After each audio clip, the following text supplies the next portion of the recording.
You're still watching the news on Galaxy Television. It's now time to talk business with Ezinne Egesi.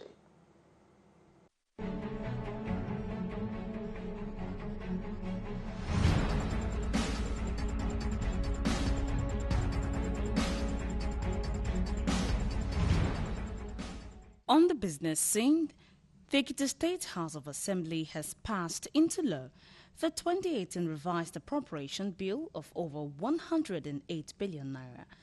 The revised estimate was an additional 9.9 billion naira to the 2018 appropriation law of approximately 99 billion passed and signed into law in December 2017. After the sitting, the Deputy Speaker of the House of Assembly, Shino Animashaun, and the Assembly's Chairman, Committee on Information, Samuel Omotosho, told journalists that the quick passage of the bill was to attend to pressing state issues, according to the letter from the State Governor, Ayodele Fayose. Like I do tell people, in the last few months in Ekiti State, we have an epidemic of Lassa fever.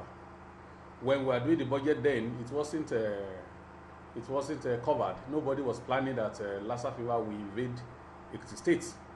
But when it came, it changes the budget of that ministry. This new revised estimate take the current from 66.5 billion to 74.8 billion. This has really spoken for itself. This is an estimated budget of revised of 2000 appropriation law, and this is his signature.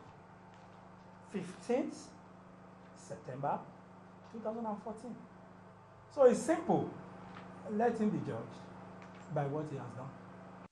The need for women and youth in Nigeria to be empowered through agriculture, education and health was the focal point in a bid to alleviate poverty at the grassroots level in the country.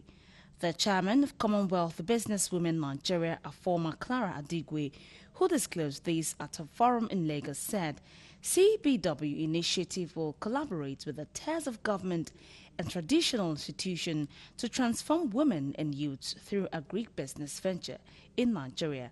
She said CBW is the only organization Her Majesty Queen Elizabeth II endorsed to empower women economically within the Commonwealth countries. According to her, they will use uplifting women through farming pattern of alleviating poverty among women and youths at the grassroots so as to see agriculture as a business of self-reliance. She added that it is a way of complementing the government's diversification of the economy through agriculture. I'm going to make sure that I key in with the government program and also partner with the Royal Institute, because when you partner with the Royal Institute, they are the intermediary between the government and the people.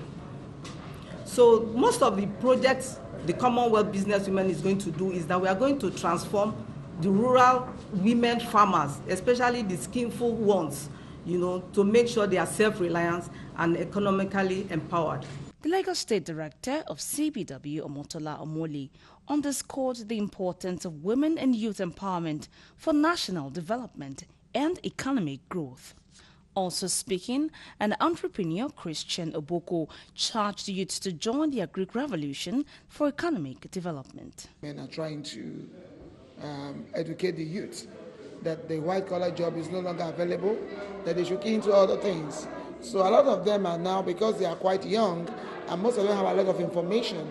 So we're trying to do programs for them in different sectors, not only in agric, but in every other aspect of life, in farming. Some of them are into television programs, some of them are in film actors, some of them are IT personnel. So we are organizing a lot of programs. You have people coming from the Niger Delta area to buy loads of pigs from you, take it back and sell to consumers. So it's viable, it's lucrative, and that's why I'm farming. And I want all Nigerians, especially the youths, to join us in this agric revolution.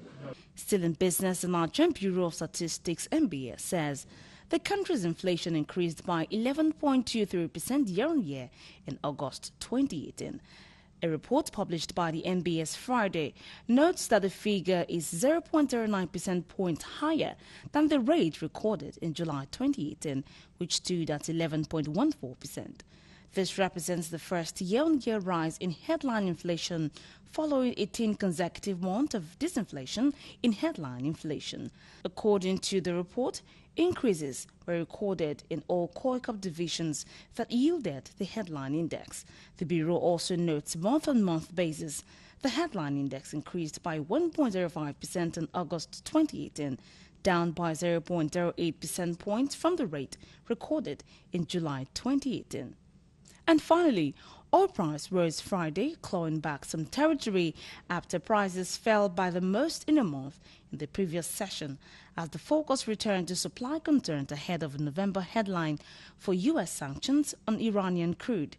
Brent crude was up 25 cents at $78.43 a barrel.